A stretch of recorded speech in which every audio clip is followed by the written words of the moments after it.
500-მდე სპეცრაზმელის და განსაკუთრებულ დავალებათა დეპარტამენტის თანამშრომლის პირადი მონაცემები ფოტოებთან ერთად სოციალურ ქსელში დღეს მოულოდნელად გავრცელდა.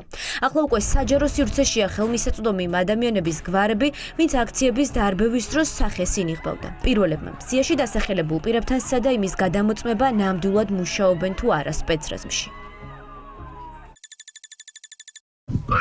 ბატონო გია, გამარჯობა. გედედიდან გამოჟონილ სიაში ხართ და რა ფუნქცია მოვალეობებს ასრულებთ? თქვენს დამრბევი ხართ ერთ-ერთი? მე ჟურნალისტი. და თქვენ?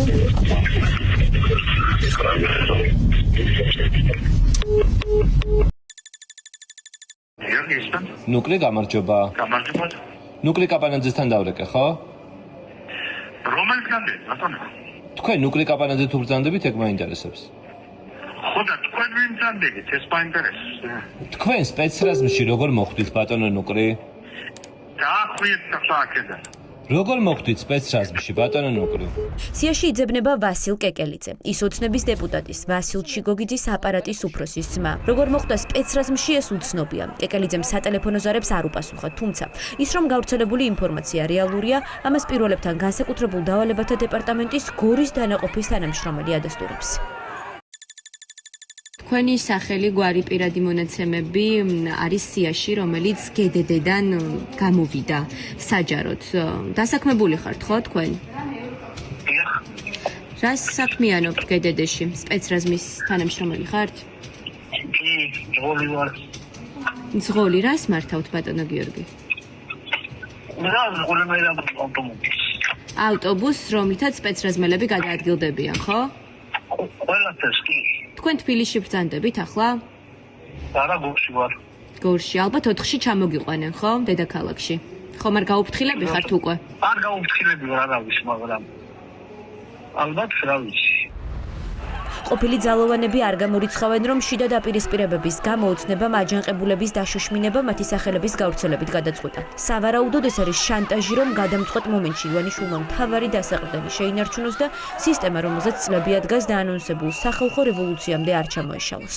მიზნად ისახავს ყოველთვის იმ ადამიანების დაშინებას, გულისხმობ განსაკუთრებულ დავალებათა დეპარტამენტის თანამშრომლების ზეწოლას, დაშინების მცდელობას, რადგანაც სულების შემთხვევაში გარდაუვალი გახდება მათი დაჯდა, ხოლო ჩვეულებრივად თუ გაგრძელდება რეჟიმი და გააგრძელებს არსებობას, ისინი იქნებიან დააჯილდოებულები. აქედან გამომდინარე, პირველ რიგში შეიძლება იყოს ინსტრუმენტი, ასეთი მეთოდი, დაშინების მცდელობა იყოს ინსტრუმენტი ხელისუფლების ხელში, რომ გააგებინონ ასეთ ადამიანებს, რომლებშიც არის, მოდი ვაღიაროთ, რომ არის ოპოზიციური სიმპათიები და არის რეალობის ადეკვატური აღქმა. განსაკუთრებულ დავალებათა დეპარტამენტის თანამშრომლების სია წესით ხელმისაწვდომი მხოლოდ სუსისთვის უნდა იყოს, თუმცა ფაქტია, რომ დაანონსებულ დიდ სახალხო შეკრებამდე 48 საათით ადრე საიდუმლო დოკუმენტებმა დღის სინათლე იხილა. საქართველოს ყოფილი მთავარი პროკურორი ამბობს, რომ შიდა განწყობების გათვალისწინებით ეს სრულიად მოსალოდნელი იყო. შეუძლებელია ასეთი დოკუმენტები ვინმე მოიპოვოს. თუ შიგნიდან სისტემიდან ამას გარეთ ქართულ ხალხს არ აჩვენებენ, თვითონ სისტემის ნაწილი, ოფიცრები იქნებიან ეს თუ ვიღაც შიდა ადამიანები შიგნით, სისტემის შიგნით. ისინი ამ მესიჯს აგზავნიან ჩვეულებრივი ქართველი მოქალაქეებისთვის და ეუბნებიან მათ. მოდით რუსთავოზე 4 ოქტომბერს. მოდით და იყავით ძალიან ბევრი, რომ დამთავრდეს ოლიგარქია, რომ ივანიშვილი ჩამოშორდეს ხელისუფლებას. ეს პირდაპირი მესიჯია. უწყოდი პროტესტის მონაწილეები ვარაუდობენ, რომ სპეცრაზმელების პირადი მონაცემების გასაჯაროვება მხოლოდ დასაწყისია. უკანონო დავალებების შესრულებაზე სისტემაში უარს სულ უფრო მეტი ადამიანი ამბობს და 4 ოქტომბრის მასშტაბური აქცია ოცნების ძალოვანი სისტემის ჩამოშლის კულმინაცია იქნება.